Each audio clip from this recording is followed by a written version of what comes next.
halftime. Let's get it in real quick. Halftime. Let's get it in. Let's get it in. It's halftime of the Warriors game. Go Dubs. So real quick, for those who are wondering what's going on with the inventory, I think everyone's worried about housing prices and how housing prices is really affecting everyone, right? And this is not a market that's Bay Area driven. This is everybody's market. Why is my inventory so tight? How can I navigate around all this crazy inventory, right? So really what I want to tell you is people need to pay attention to what's going on, and it's happening right in front of you. So here recently, and I'm so grateful for some of my Facebook friends and some of my allies and family members that I consider to be dear friends in NARAB, because they keep us alert about what's really happening in front of us. See, we get distracted by all of the crazy bullshit, right? Of, what's on Facebook and what's on the news, but we don't realize what's really going on until it's done. Right? And so here recently, I think it was early as this week, we got news that Fannie Mae extended a loan to Blackstone. And if people don't understand who the Blackstone group is, and I need you to go and Google this, okay? Because it's really important that you know this. Blackstone is the group that's the Wall Street, they think it's an equity firm that is a Wall Street player. And what they've done is that they go and get in the landlord business. They are in the landlord business. So what they did was they got a loan from Fannie Mae, and all of you have heard of who Fannie Mae is. They're one of the GSEs, and they're essentially backed by taxpayer dollars, which means that this is something that you essentially help finance. So we're looking at how our housing markets are super, super tight. We're not seeing a lot of healthy inventory on the market. We're trying to figure out why the prices are so high. Buyers can't get into the market. But here recently, Fannie Mae extended a loan to Blackstone, who is one of the nation's largest landlords. And they gave them, I think it's like $1 billion, right? And so what that did was it allowed them to go buy about 7,000 single family resident homes.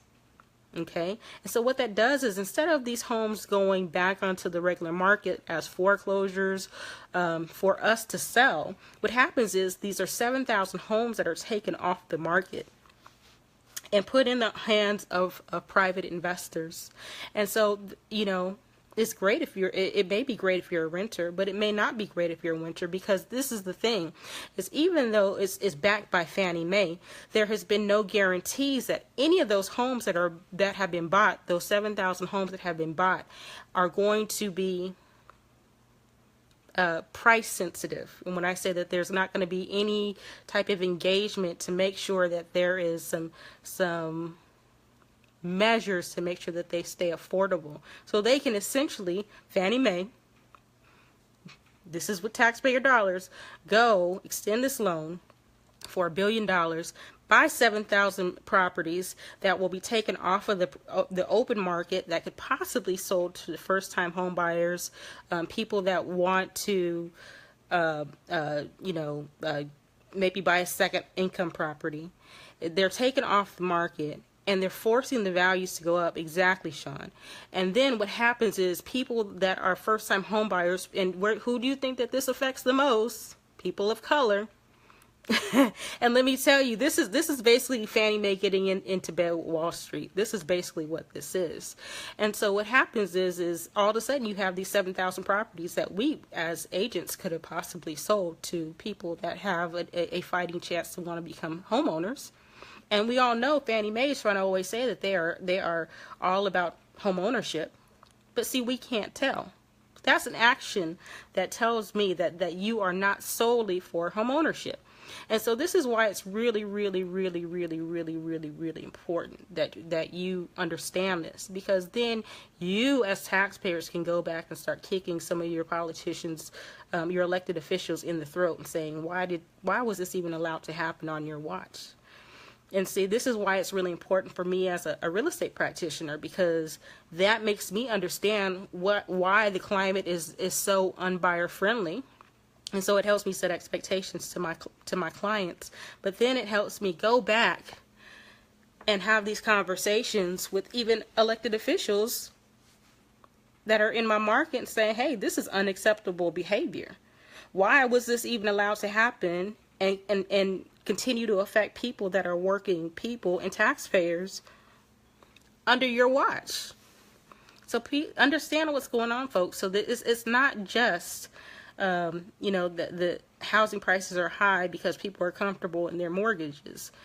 Just know that housing prices are high because we have government-backed securities that are in agencies that are getting in bed with Wall Street and taking some of the possible inventory out of the market and putting them in the hands of large investors. So I wanted to share that with you. It's halftime, and the Warriors are going to kick the Spurs' ass. Go Dubs.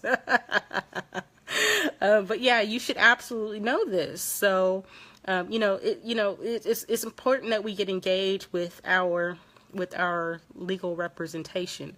And this is why I always say, there's people that will sit there and say, well, you shouldn't vote because we don't have a voice. But when you don't vote, this is the voice that speaks for you.